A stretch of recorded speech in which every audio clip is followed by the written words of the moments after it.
Hello everyone. नमस्कार आप सबको।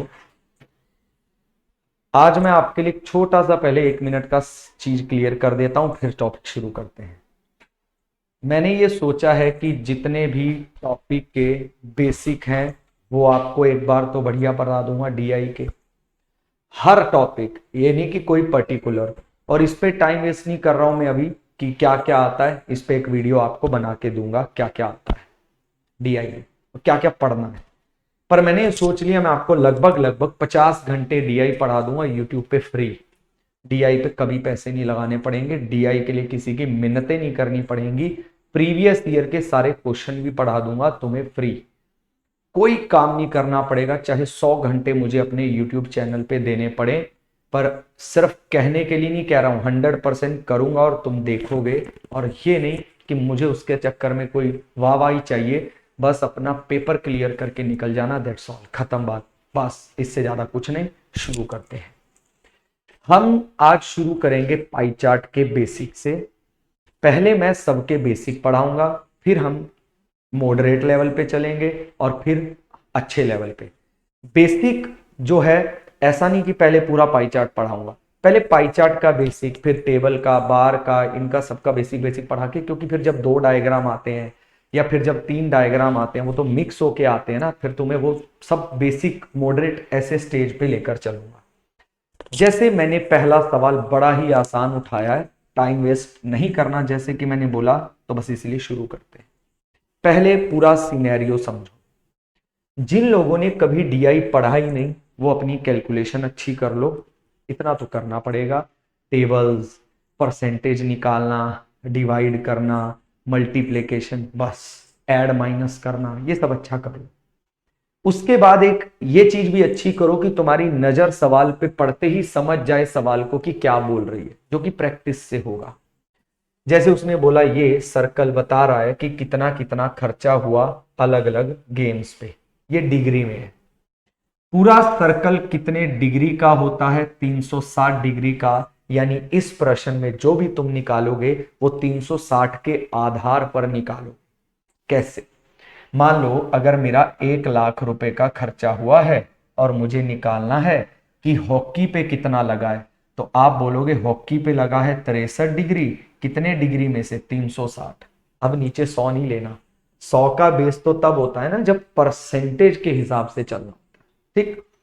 तो जैसे अब तुम पहला सवाल पढ़ोगे, तुम कहोगे कितना परसेंट टोटल खर्चे का टेनिस पे लगाया गया है।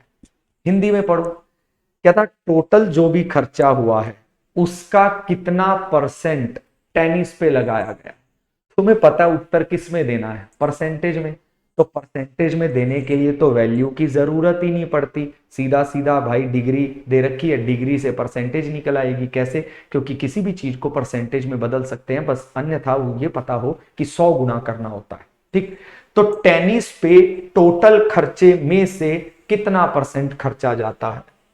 तो टेनिस पे लगाया जाता है 45 डिग्री। टोटल खर्चा है 360 डिग्री और इनटू में 100, क्योंकि परसेंटेज निकालनी है।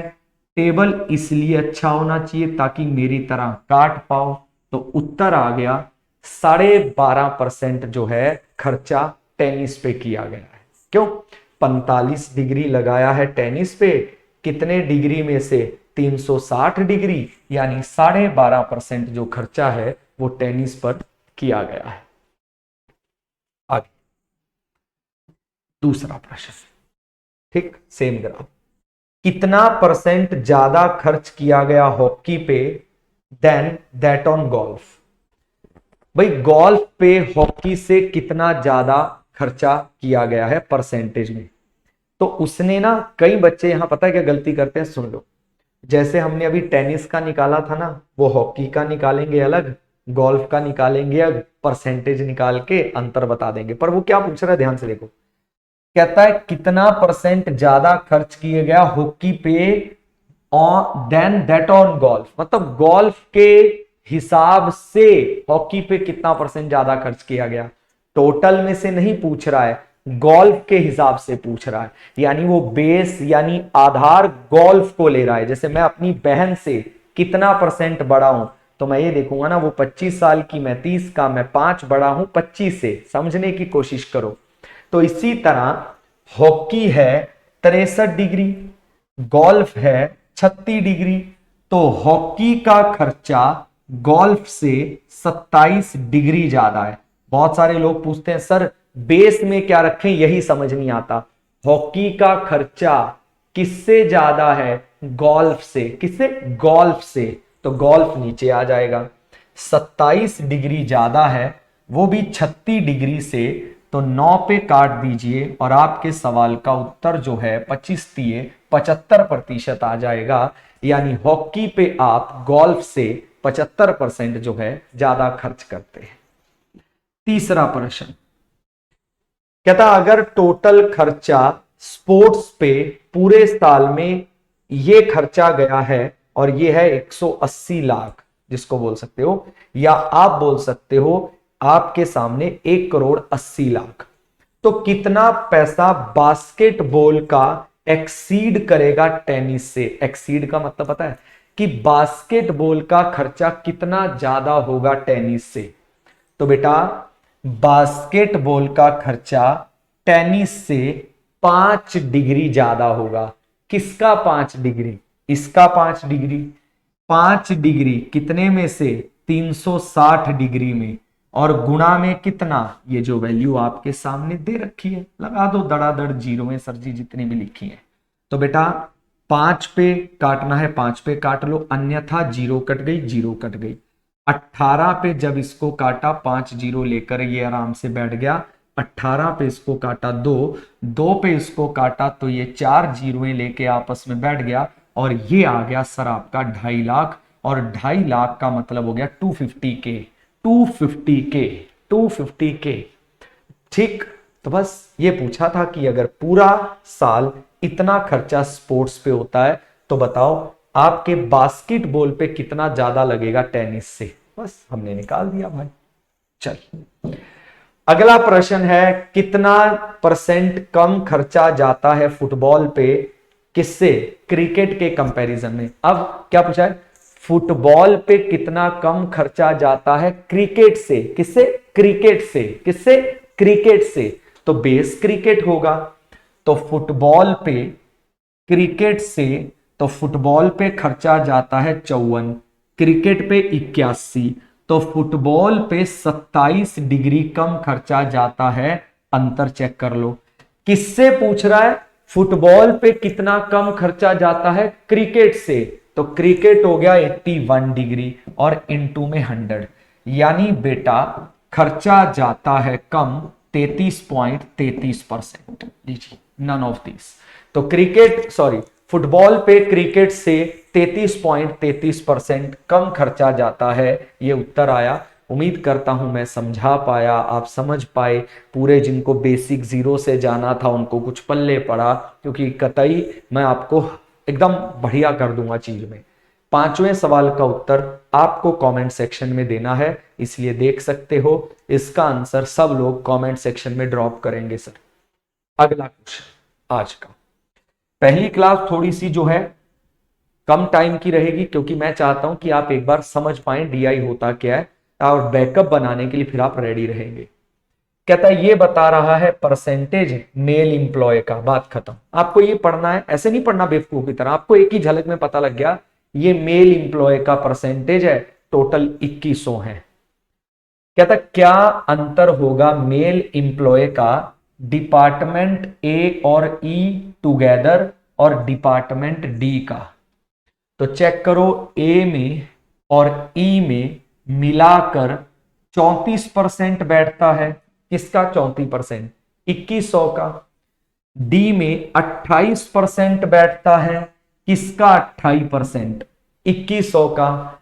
अंतर कितने का है? 6% का। किसका 6%? 2100 का। और 2100 का 6% 126 हो गया। बात खत्म सर जी। तो ये जो लोग बिल्कुल ही डीआई से डरते हैं ना, अब डरना बंद कर दो सर जी। 100 घंटे नहीं तो कम से कम मैं आपको पढ़ा दूंगा, जितना भी मुझे लगेगा कि मनीष इतनी मेहनत की जरूरत है इन बच्चों पे। ठीक, रेशियो बताइए मेल टू फीमेल एम्प्लॉय का, मेल टू फीमेल एम्प्लॉय का। अच्छा बताइए, नहीं कह रहा अगर मेल टू फीमेल एम्प्लॉय का रेशियो सी डिपार्टमेंट में ये है, यानी सी डिपार्टमेंट में जो मेल हैं और फीमेल हैं उसका रेशियो 5:4 है।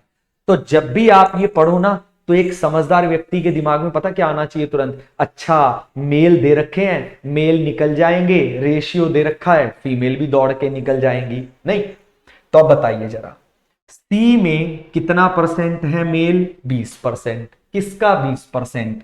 2100 का। 2100 का 20% कितना? 420। यानी सी में 420 मेल है और मेल 5 है, फीमेल 4 है। तो कितने गुना बैठ रहा है बेटा? 84 गुना। ये देखना होता है ना कि मेल 5 है, फीमेल 4 है, पर मेल तो 420 बताए गए हैं। कितने गुना मेल है? 84। तो फीमेल भी 84 गुना होंगी, यानी 336 फीमेल हो जाएंगी। तो आपसे पूछा टोटल कर्मचारी कितने हैं, तो मेल जमा फीमेल को जोड़ लीजिए, 756 कर्मचारी हैं आपके पास, 756 यानी 756 कर्मचारी। अगला प्रश्न, क्या अनुपात है मेल इंप्लॉय का ए में और बी में टुगेदर और सी और ई में टुगेदर? कह रहा है कि ए और बी में टुगेदर, सी और ई में टुगेदर मेल इंप्लॉय। तुम्हें पता है चाहे तुम ए का निकालो तब भी 2100 में से निकालोगे, किसी का भी निकालो तब भी 2100 में से निकालोगे। तो जब सबको ही 2100 में से निकालोगे तो रेशियो निकालने के लिए 2100 को तो भूल ही जाओ। ए और बी को जोड़ लो 42%। किसका 42%? 2100 का। सी और ई को जोड़ लो 30%। किसका 30%? 2100 का। तो 2100 को क्यों लेना? 14 पे 3, सॉरी 14 पे 3 कह रहा हूं, ठीक है।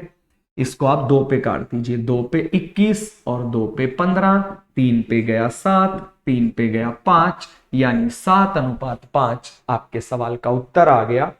तो कभी भी एंगल कोई भी पकड़ो सर जी, बस पैर फंसाना एक बार बढ़िया से, दिक्कत आनी ही नहीं है। कहता अगर डिपार्टमेंट डी में जो कर्मचारी हैं वो 1200 हैं तो महिलाएं बताओ।